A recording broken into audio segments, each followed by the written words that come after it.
started. Sorry, I just got diverted. Yeah, it's already. Message. Great. Thank you, Christine. And I would like to officially welcome everyone. Regarding our speaker, I would say few words, but while I was reading it, I thought it would be great if I share that with everyone, and everyone would be able to read what he has to say about himself. And just few words that he is a graduate from Cambridge University in natural sciences, and he's one of those keen the way I mentioned as a spiritual seeker who seeks the answers for all those questions which have been asked by many in the past and might be relevant for all of us even today after so many years of wisdom from the ancient Vedic culture.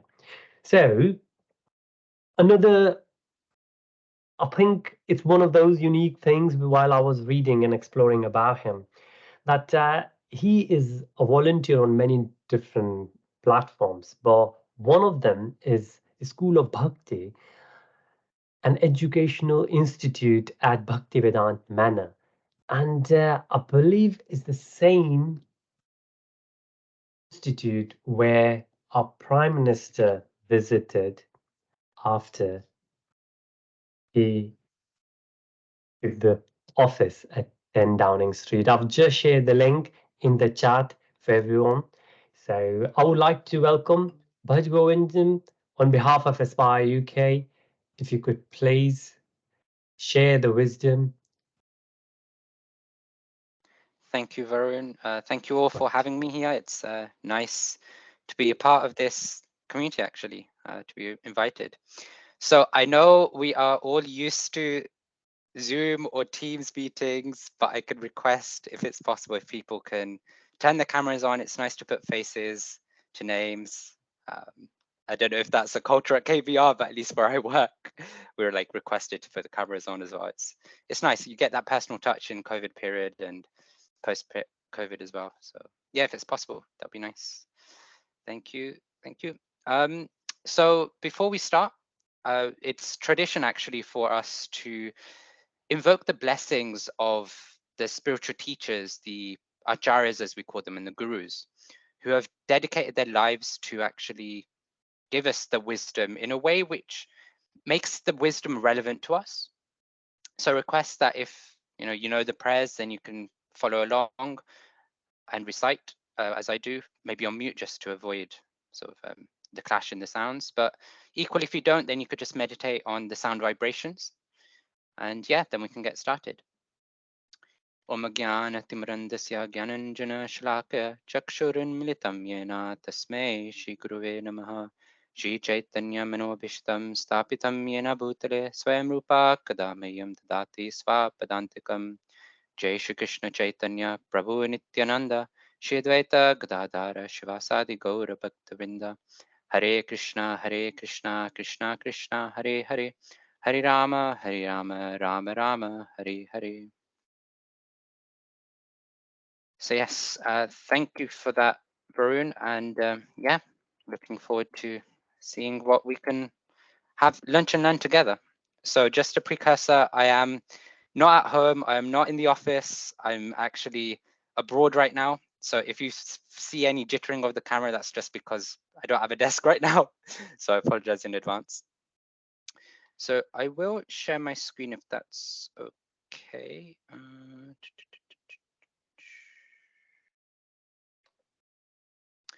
So before we get into things, it would be nice to hear if others from this group have heard of the Ramayana before, heard of Ram Navami, and what you know about it, actually. If anybody would like to volunteer, if you can put your hands up or just shout out. Varun, let's start with you. Thank you. So yes, yeah, well, I was born and brought up as a Hindu. So it's like a family tradition to follow Lord Rama. Rama is considered as one of the incarnation of the Lord. And there are so many different rituals associated with Ramayana. There are 9 days of fasting, which goes along, and then based on where you are, from my wife's side, there are different cultural aspects, and some are harder than others, I would say. And both my kids are born here in UK, so they find it very funny to understand what do we do, why do we do. And I think that's why these sessions are really important for the wider audience to understand that the rituals, the practices, they have a great depth of, well, if you follow and we understand it, it means a lot to us, really. Yeah. No, thank you for that, Varun. And yeah, I see Emma and Laura in chat have mentioned that they're starting from zero knowledge, and that's okay, you know, because naturally for anything, you know, whether it's work, whether it's school or religion, culture, whatever it is, we all start from zero knowledge, as Varun just mentioned, right? Even his kids, even though they're being brought up in a Hindu family, they're starting with zero knowledge.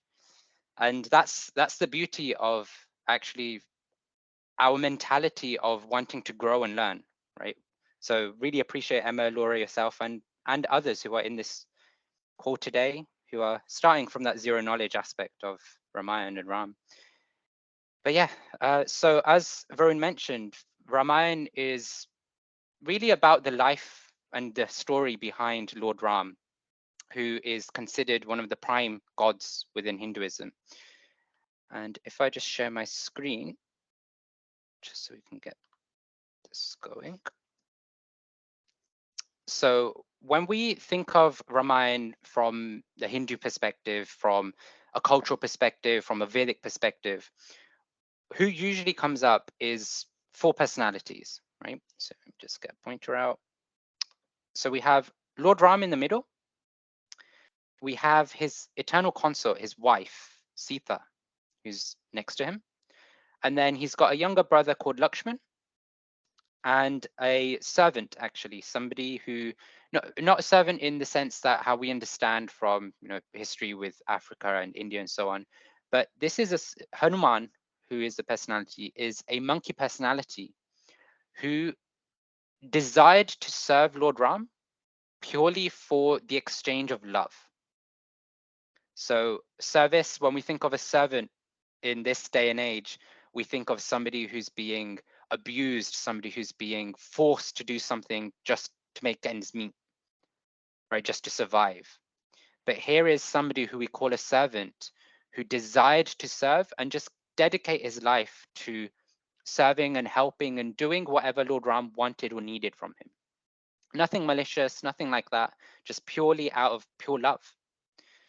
And the history of Ramayana, the narrations of Ramayana are actually mentioned in Vedic literature, right? So scriptures that we have available, written thousands of years ago.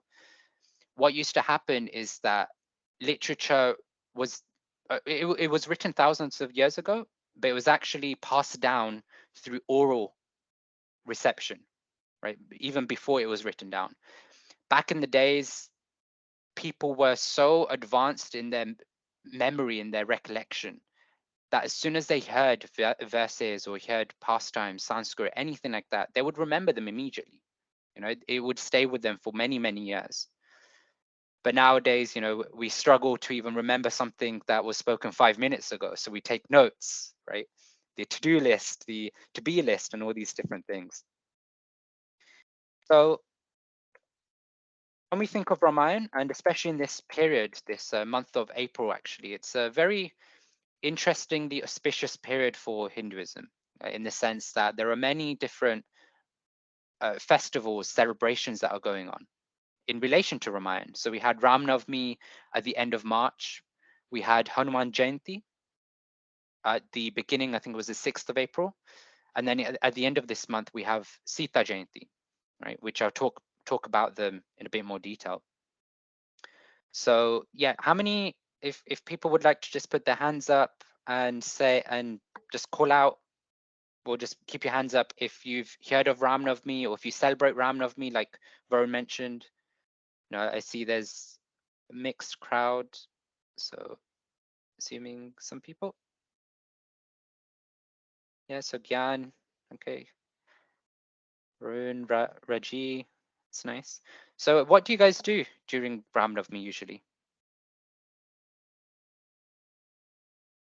Gyan, yourself, if you'd like to. We just celebrate and do the feast at home with the family and just worship Lord. Okay, nice. So what And does we Ram? started calling Hanuman Jayanti as Hanuman Janmotsav. I think you must be hearing that. It's not because he is Chiranjeev, so he is still living. Yes, yes. So what is Ram Navami to you, Gyan, if you'd like to share? Like, what does it mean to you? What is Ram Navami itself? It's the birthday of Lord Rama. That's what it is. That too based on Hindu calendar. So ninth day of Chaturmasha. Yes. So the Vedic calendar is actually based on the moon cycle, whereas the calendars that we use in the modern day, they're based on the solar cycle. So Ram Navami, as Jan mentioned, is the appearance of the birthday of Lord Ram, right? And Lord Ram is described as being Maryada Purushottam, as the ideal being, right? And what does that mean? The ideal being means that he's the ideal son, the ideal brother, the ideal student, the ideal husband, the ideal king, right? So Lord Ram was born in a royal family, and part of his royal duties meant that he would be the prince and he'd become the king. And in the Bhagavad Gita, which is a scripture from the Vedic traditions, Lord Krishna, who's speaking the Bhagavad Gita to Arjuna on the middle of the battlefield, right? He says a very interesting verse, right? Paritranaya sadhunam vinashaya cha dushkritam dharma samstapanarthaya sambhavami yuge yuge. Right? I'm sure many of those who are on this call have probably heard that verse before, especially if you come from a background of watching Mahabharat on TV serials from the 1980s and 90s. And what Krishna is saying there is that he descends from the spiritual world. The Lord descends time and time again to do two things. One is to support and help and please the pious people, the devotees of the Lord, and annihilate the demons and basically, award justice. But the second thing he does is that he comes to establish dharma, which is duty, which is known as religion, right? Religion, when we think of it in a modern context, is your different faiths like Hinduism, like Christianity, like Islam, like Buddhism. But actually, the root of religion comes from the word dharma, and dharma actually means our duty, right? Our duty to our family, our duty to our friends, our duty to our workplace, our duty to people, our duty to the world, right? To Mother Earth. So this is what the Lord does. So he comes to do two things. One is award justice, and one is to showcase how to be an ideal being, right? And this incarnation of Ram was primarily to do that. It was to showcase how to be an ideal son, how to be an ideal brother, an ideal student, ideal husband, an ideal king. What do we usually do on Ram Navami, right? So as Gyan had mentioned, oftentimes we do get together and just have a feast, just have a family gathering or go to the temple and have a feast, have a nice meal in memory of the pastime of Lord Ram appearing. But other things we do is going to the temple, right? Many Hindus will go to the temple on festive days, offer their prayers, offer some worship, offering lamps. And actually, we don't see it so often in the UK, but we do see it in pocket places where there's a lot of an Indian crowd. There's a big Indian crowd, like say Leicester or Wembley or something like that. But there'll also be gatherings where, just on the streets, people will go out and they'll sing the glories or the pastimes of the Lord, or they'll have dramas, right? Dramas that depict the pastimes of Ramayana, and just festivals in Hinduism, and in fact many cultures, is a way to remember and glorify the pastimes or the personalities in the scriptures. And that's kind of what we do, right? And also in some specific cultural aspects within Hinduism, they also come together in the temple and sing what we call kirtans or bhajans. These are devotional songs in memory, in tapping into the pastimes and the thoughts of God. And another thing that devout actually do, those who are really devoted, they sponsor meals, right? They sponsor feasts to then just distribute as charity, right? Oftentimes, I know, for example, from the Bhaktivedanta Manor, they have a program called Food for Life. So I believe it's every week that they go out in the streets of London, and especially in the homeless areas of London, they will actually just distribute food, right? Just as a way to give back to the community, as a way to support those who are struggling. So we do many different things on these periods, and each family, each person who follows Hinduism, they have their own different ways of celebrating Ram Navami. But the common theme is to always remember and try and develop that remembrance of Lord Ram and what he stands for, what he did.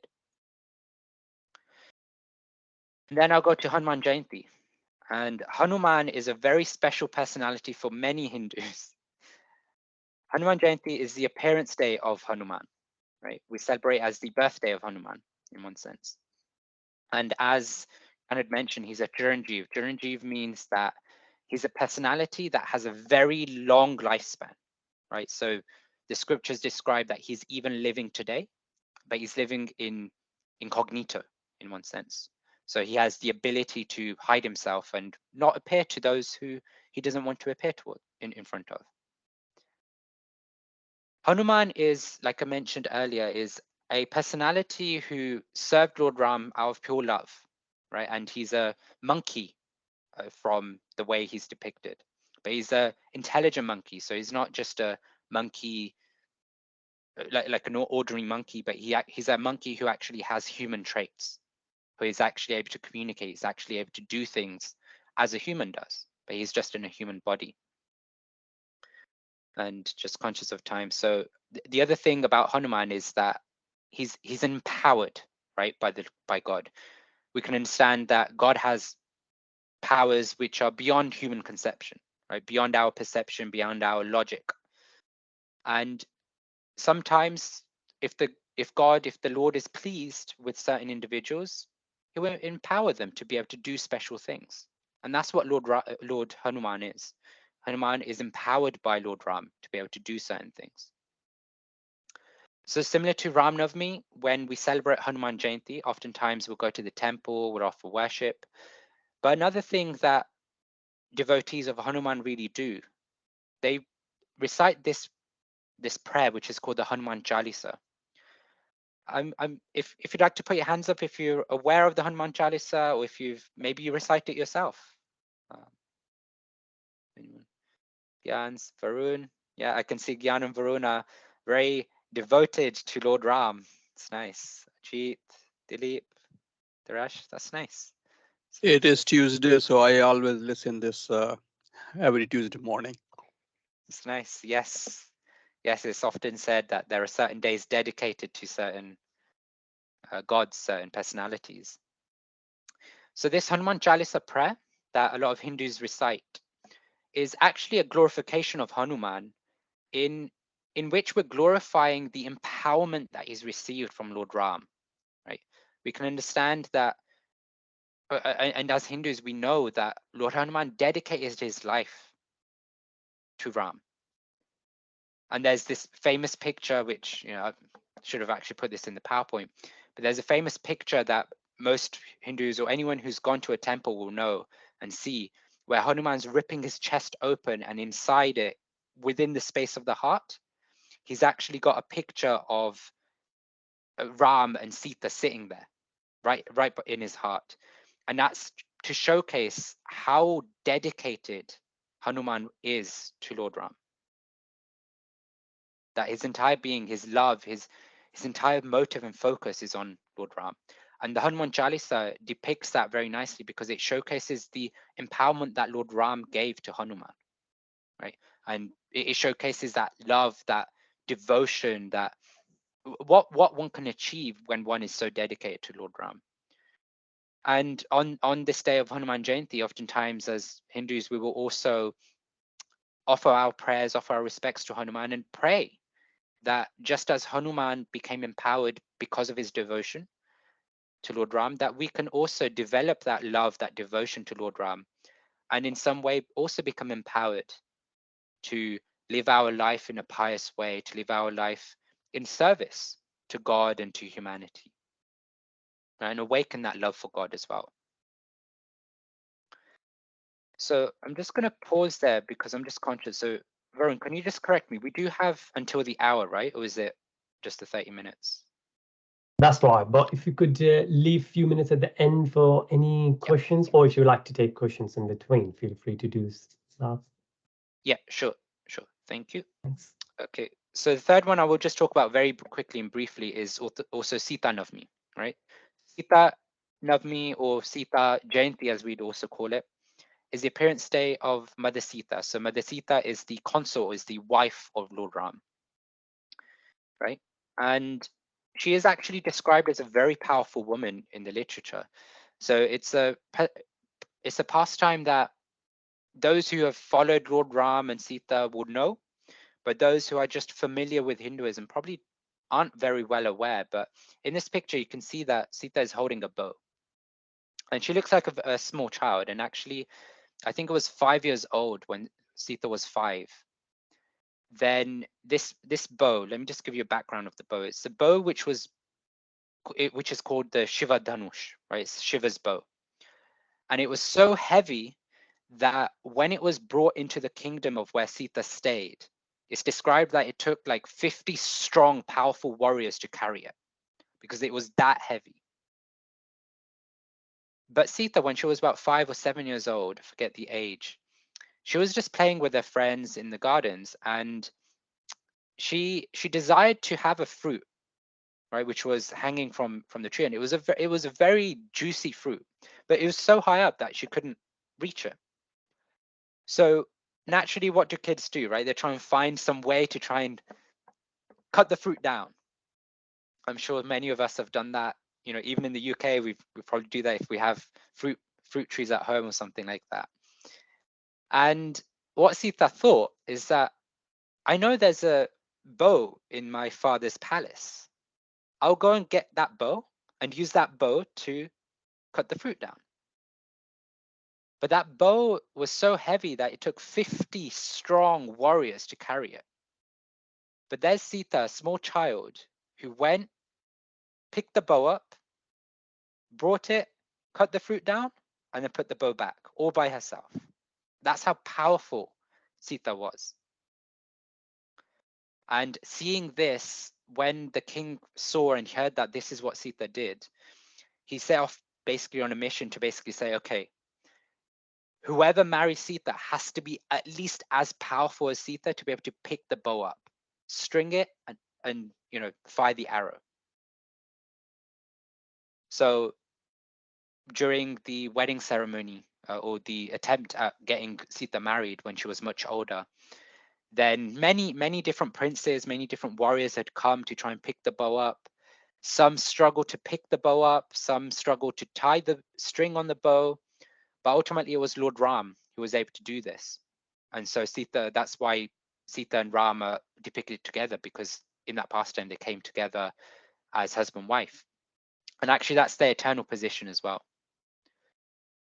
Also, one thing which those who are somewhat familiar with Vedic culture or Hinduism understand, that oftentimes female personalities are not very well thought of in Hinduism. But actually, it's quite a misunderstanding, because in Hinduism, female personalities are often depicted even higher than the male personalities or their counterparts. There's a verse which describes how you've got the energy and you've got the energetic, and the energy is nothing without the energetic, right? If you've got power, then if you don't have somebody to wield the power, then the power is useless, or the power is not complete. But in the same way, if you've got somebody who is the wielder of power, somebody who can handle power and energy, but they don't have any power to manage, then the person might be all powerful, but they're incomplete as well because they don't have the power. And that relationship between the power and the possessor of power, or the energy and the energetic, is the relationship that's described between the god and the goddess. So in this case, Ram and Sita, or Radha and Krishna, or Shiva and Durga, right? These are different personalities in Hinduism, which are married couples is the way we kind of refer to them as. So actually, both Ram and Sita are equally powerful, and they equally complement each other. And that's the way that actually Hinduism, that's the way that our Vedic culture teaches us to understand the relationship between the male and female counterparts. So I just thought I'd share a bit about the festivals that we have during the end of March and April period. But as mentioned, but I think it was Gyan, that actually the festivals that we have, they're based on the lunar cycle, not on the solar cycle. So next year, the dates will be different, but according to the lunar cycle, they're on the same date, right? Because that's the cycle that they function off of. So I'll pause there if there's any questions on the festivals, if there's anything, anybody would like to comment, add. Be nice. Otherwise, I will, let me just stop sharing for now.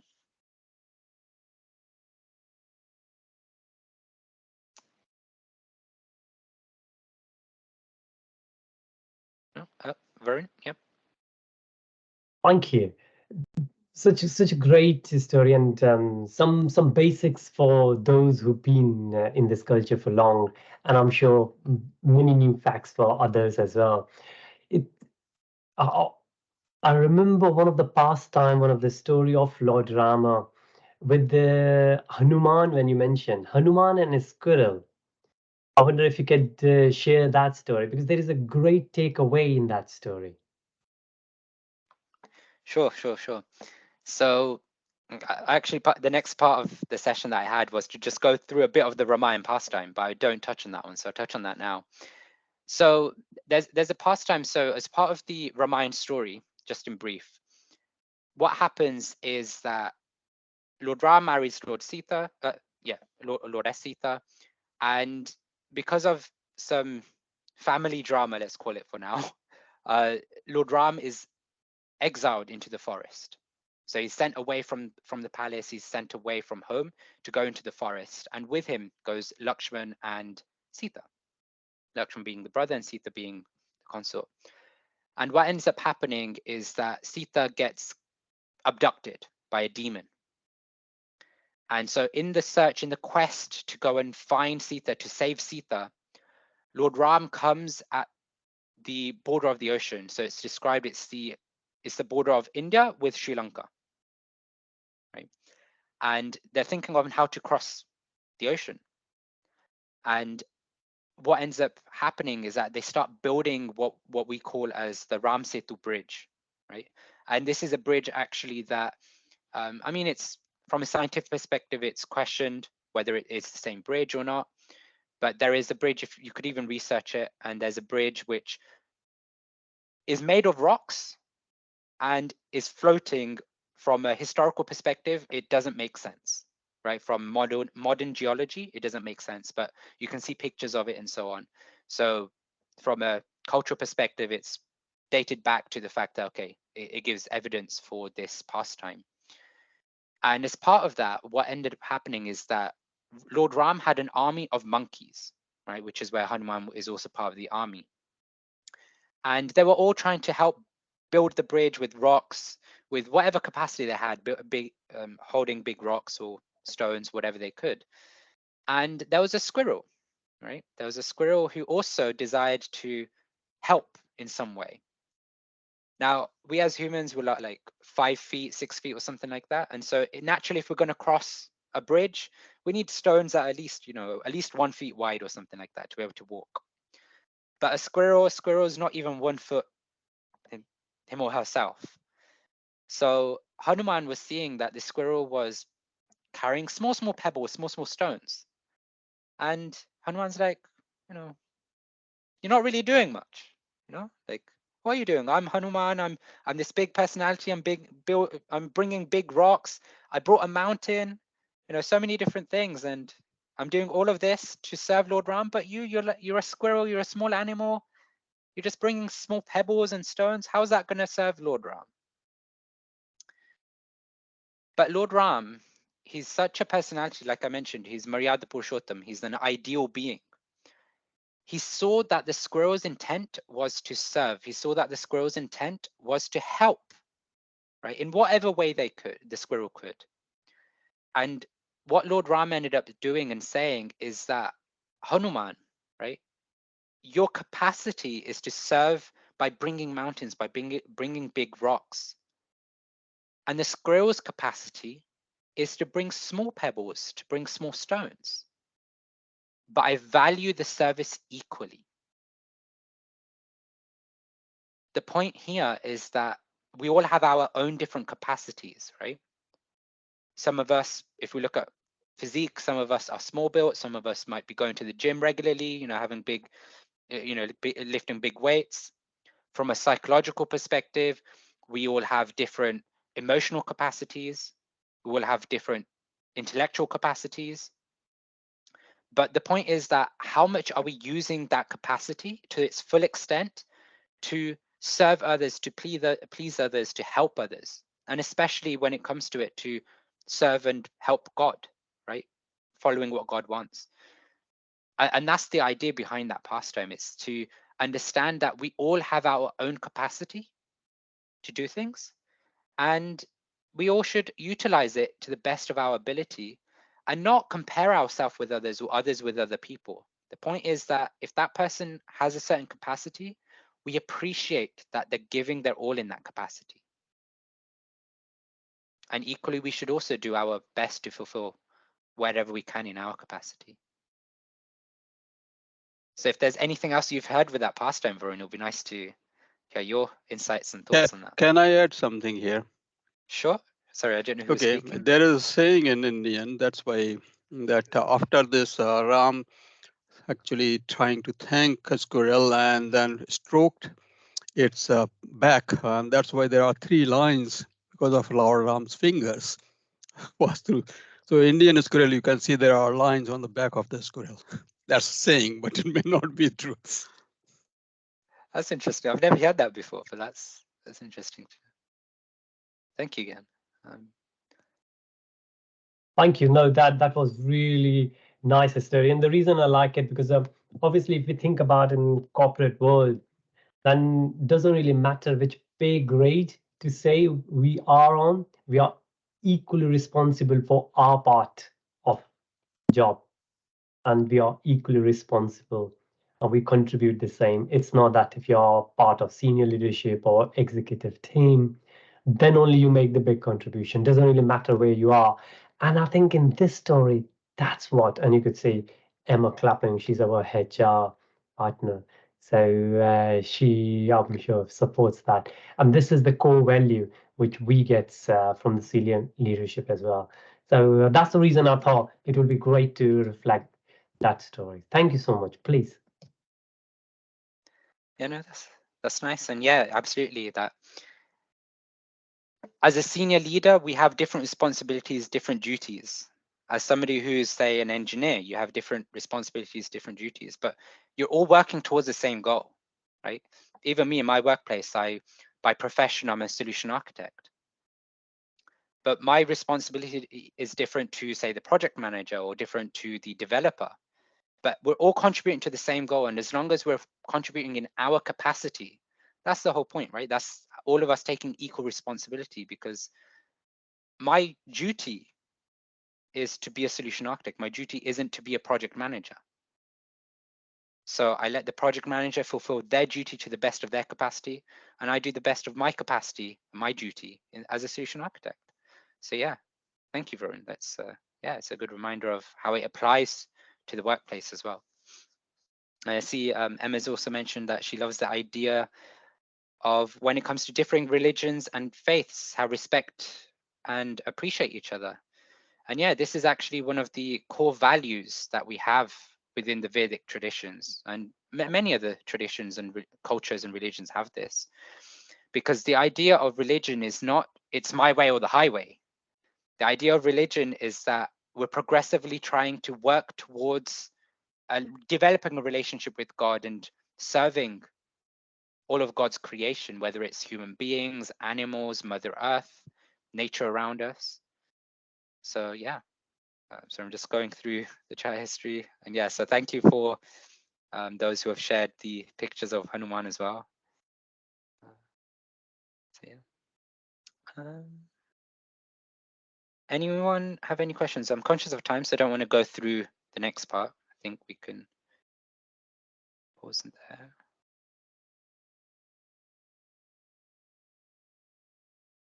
See any questions? Varun? I just thought you did touch base on the Ram Setu, or one of the links I shared from European Space Agency. My very first degree I did in uni was aerospace engineering, and I was doing some work with NASA in my uni days, NASA and ESA, European Space Agency. Then I came along with this that a lot of times people, and this is not non-Indians, not non-Hindus, even majority of Hindus, I would think, they consider this as myth, right? Like Greek gods or Egyptian gods, that these are Hindu mythical characters. But then what we find in the space agencies like ESA, they do the research and they find these Adam's Bridge, what we call Ram Setu or Ram's Bridge. Then what's your take on it? How do you consider these characters as mythical, or do you think they were part of history? That's a very interesting and controversial question, Varun. No. So yeah, it's true, right? And I'll be honest. Before I seriously started my spiritual journey back in university, I guess I'll share a bit about my background, right? So again, similar to Varun, born and brought up as a Hindu, but I'm of that generation, I guess, where I'm Varun's kids in one sense. Like I used to look at all these rituals, all these things, going to the temple. It's like, who is this? How is this real? What we tend to do as devout Hindus often is we have a temple room at home, and what often happens is we have so many different like God pictures of God or statues of different demigods and gods, and we're offering prayers every day, offering arti, which is like a lamp every day. And I would question, like, why do we do these things, right? And for majority of my childhood and teenage years, I just started to go away and started to think that this is all just mythological or just make believe in one sense, right? That there's a phrase that people use nowadays that God was basically created just to kind of fulfill the imagination and fulfill like a pious sort of thought process in mankind. But when I started my spiritual journey more seriously and started to look into different religions and try to understand what's the whole point of them, then what came to me is that actually there's so much from a scientific perspective, there's so many things that come up that science can't explain. Right? I have a natural sciences background, and one of the first physics professors, first astrology professors that I had mentioned to me privately after the class, after the seminar, because I was inquiring about their speciality was in supernovas. So this is yeah, I'm sure Varun, you probably understand these things. So yeah, it's more astronomy based. So yeah, what she mentioned to me is that actually as a physicist who had been practicing, I think it was for about 40 years, 45 years, there's no way that all of this can just come into being. Like, as physicists, we're trying to find and understand what the world is doing, how the world functions, how the universe functions. But the more and more she's researched, the more and more she finds that it can't just have happened like that. And the second thing she mentioned is that physics or maths or any science can never prove anything. It can only disprove things. Because the idea is that you can say claim that, you know, this is true, that okay, you know, binary is the way forward for electronics, right? But then a couple of years later, 5-10 years later, something new gets discovered, and what you understood to be true 5-10 years ago becomes superseded by something else. The common thing is like the atomic model, right? We have different versions of the atomic model, not because we just think that they're different, but because it's a progression in science. But what we're finding, and what science is also finding, and what I'm seeing in my own research, in my own spiritual journey, as well as my side-and-side comparison to science, is that actually the Vedic literatures, especially coming from ancient India, is what science is leaning towards. It's what science is starting to, quote unquote, mold itself into finding that actually, you know what, there's this which is true in the Vedic literature. This is true in the Vedic literature. They might not accept it. One prime example from a couple of years ago is the purity in cow urine. Right, cow urine from, you know, when we think of urine, we think it's just very gross, disgusting, and there's no benefit to it. But the Vedic literatures describe that specifically cow urine is very medicinal. It's very good to apply to, say, wounds. It's very good to kind of surround the house with it. It's very good in that sense. And that's what modern research is finding also, that of all urines, cow urine is one of the best urines with the properties that it has. So when I bring that back in terms of personalities or certain pastimes like Lord Ram's that we just mentioned, I look at it as a whole. I look at Vedic literature as a whole, not just specific pastimes. And I'm just getting more and more conviction that there's truth in it. You know, there is history behind them. In one sense, when we look at modern history, we understand that there are certain gaps in modern history that we have also. But the further back we go, when we start going 1,000, 2,000 years back, we have even more gaps in our knowledge. So what's to say that the Vedic literature, which most of the pastimes are from more than thousands of years ago, what's to say that they are actually true? It's just that science, modern science, isn't able to date it back to that period. So those are just my thoughts. Those are my sort of what I've found in my journey. And I guess that's why I've kind of become more devout in my spiritual journey as well, because I'm seeing that there's more truth in these things than what I originally thought as a child. So yeah. Sorry for the long-winded answer, but yeah.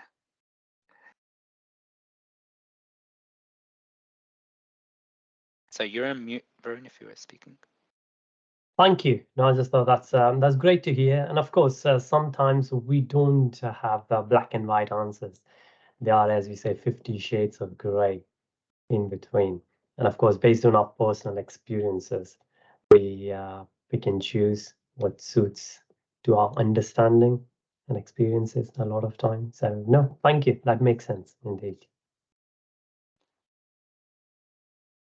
Sure. So we still have 10 more minutes. I wonder if anyone else would like to share any experiences, or maybe any Hindu who would like to share the way you follow, or if you have new generation, just like me in my home, how do they take things? Most of the time, it's a fun time in my family. Whenever my kids, I got a teenager, 14 years old son, and a 10 and a half years old daughter. And it's a great funny moments whenever we start celebrating, and especially when they ask the questions. And even more fun when the grannies are around, the kind of things they suggest. Sometimes they are drops of wisdoms here and there, For example, once my son, I think, came back from Italy. He was away on a skiing trip. He came back and he said, "Oh, I had the sore throat, and they gave me this." And they said, "What is this? Let's check." And it says it got extracts of honey and ginger. And the granny said, "Well, I have been drinking honey and ginger since my childhood, but I didn't know it got some medicinal qualities in it. But people now put that in the medicine and selling it out there." So these kind of things part of Ayurveda, if you say. But a similar thing when it comes to the religion and the culture. A lot of us we follow without understanding the great depth of it. But I think that's what you mentioned. Now I understood that from the systematic study of the scriptures, we understand things better. So thank you so much. We got a question from William. William, would you like me to read, or would you like to unmute yourself and ask it yourself? So we will have a bit of vocal variety here. Yeah. Yes. I have been following debates about the theory of everything. No, the grail of the quantum physics and unification of different field of research that are so far still not compatible. And there is a new school of thought in the physics, in the theoretical physics research, that play around that the fundamental field is consciousness. And consciousness affect the way how we perceive physics. And the presence of the observer is a big player in how we perceive reality. So reality is a resonance on the harmonics of how our consciousness is. No? And human beings are in a way encapsulated in a certain reality given the matter where we are. So the law of physics we perceive are given our own frequency level where we are, and that is our consciousness. So we are materially present here given our level of consciousness. And then these physics play around how we transmutate this level of energy or vibration, or how we transcend other level of perception that we cannot because our brain are not capable right now, and how we transcend that. And this is related with where is the mind, how consciousness occur, and if consciousness is only a perception of humans or many other animals around the planet Earth could perceive consciousness in a different way. What is it? No, what is it? And if we end up contacting other civilizations, do they have higher level of consciousness or lower level of consciousness? And this is as well entangled with this scary situation going on with the sentient development of artificial intelligence. If artificial intelligence develop sentient level, do artificial intelligence will have consciousness? And how that will compart with the humankind. So there are several things happening right now, how minds behave, our mind behave, and how our cultural background are equipped to deal with these new challenges, because we need to develop new language, new myths, new archetypes, new way of talking. And maybe the school of meditation of Hindu provide those tools in a way that Western Hellenic school of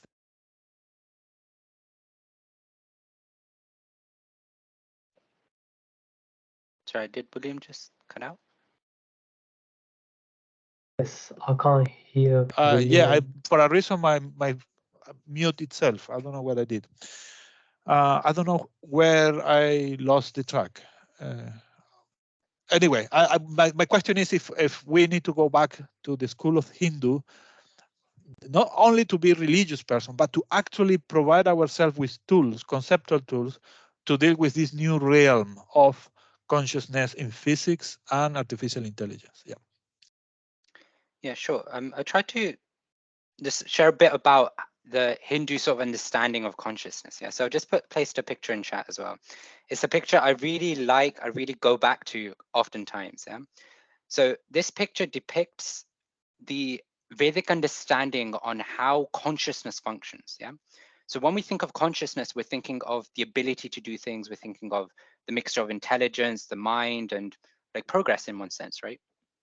But what the Vedic understanding is that what modern physics, what we now term as consciousness, is actually something called the Atma, or the soul, right? You've probably heard the word soul used many times with any Indians or Hindus that you speak to. But it's really the understanding of that the soul and the consciousness are one and the same, because the idea behind the soul is the driver behind the actions, it's the driver behind the desires. So this diagram just kind of puts that into perspective of all the different facilities or the different tools that we have available to us. So we've got horses, which are like your senses, right? The horses go in different directions. Sometimes we're desiring something palatable for the tongue, right? A nice ice cream, or a nice, I don't know, whatever you like pizza, right? I know pizza is quite common for all of us UK, or chips, or whatever it is. And then we've got the mind, right? The mind is a level finer, right? So we've got senses, which we use like hands, nose, ears, etc., to interact with the world. But then we've got the mind, which is where we start having these thoughts, these desires of wanting to do this, wanting to do that. And then we take a step further back, which is even more finer, right? We call these subtle aspects, is something called the intelligence, or the buddhi. The intelligence here is not just in the sense of, oh, you know, I'm very intellectual, I've studied many books, all this, that, and the other, but actually intelligence, the way Vedic tradition, the Vedic scriptures describe intelligence, is the understanding, is the discriminating factor, right? Discriminating between what is right, what is wrong, what is good, what is bad, what is helpful, what is unhelpful, what is healthy, what is unhealthy, right? That discriminating factor. And then we've got the consciousness, which is us, who are the actual core of our being, right? So when we look at the quantum theory of consciousness, then yeah, I mean, in some way, relative to neuroscience understanding of consciousness, or the way the brain functions, which is very classical, it's the fact that, okay, you've got this matter in the brain, and that's what determines the consciousness. Quantum is taking a step into the direction that actually it's not just matter, it's the fact that you need, that there's more subtle elements to it. There are thoughts, I think there's even this idea of the multi-theory that's applied to the idea of quantum consciousness. You can correct me if I'm wrong, William, but yeah, I believe that's also there as part of the theory. And the idea is that when you think about these subtle elements, you see it's taken the direction that it's not just about the amount of matter we've got in the brain that determines our consciousness or in our being. It's the fact that it's the quality of that aspect in there. It's that consciousness, right? It's what drives us to do certain things. And so when we, if we talk about different intellectual beings, different, say, celestial beings, right? Beings with outer space that we might come into contact with. I mean, I'll just put this out there from a Vedic perspective. Actually, it's understood that we could even be walking with these celestial beings even today. People on this call could also be celestial beings, but if their consciousness is so, if their ability to use their intelligence, use the mind is so refined, then we as, you know, quote unquote lower species wouldn't be able to understand that that's their position, because our consciousness is driven by our senses, is driven by our mind, is driven by our, you know, our intelligence, which is based on what we're experiencing, as opposed to higher realities, higher realms of existence. So yeah, from that perspective, Vedic tradition, Vedic understanding, Hindu understanding is that yes, ultimately the neuroscientific understanding of consciousness does not align, but equally the quantum, because it's still focused on material aspects, on material matter that drives consciousness, that builds up the consciousness, that's all, it's not also fully there. It's a step in the right direction, because the idea is to go to even subtler forms of understanding reality. But there's a, what we term as the soul, as the consciousness, from a Vedic understanding, it's actually not matter. It is transcendental, it is spiritual, as what we call it. and spiritual matter or spiritual, the soul, the spirit soul, is even finer than the finest matter that we can access, even in thousands of years. So I don't know if that answers the question, William. Hope it does. But yeah, it's a very interesting question. Right. Thanks, William, for that question. Thank you so much. Well, I think the way people go engage, it's evident that everybody enjoyed the talk, and would like to call you back again at some point to continue the discussion, but I'm afraid we have reached to the end of today's time. So I would like to thank you on behalf of everyone here and everyone who joined. Thank you so much. Hope you got some takeaway. It was a great session. As I said, in the middle somewhere, that for a lot of us who belong to the culture, it was a reminder of many basic things. But for others, I guess you got a taster of what we could take away from Ramayana. An ideal king, ideal brother, ideal sister. When you mentioned the Sita as well, then of course Hanuman and great stories, and like what Emma said, very colorful pictures indeed. So looking forward to have you for another session in future. Thank you so much for your presence and your attendance today, everyone.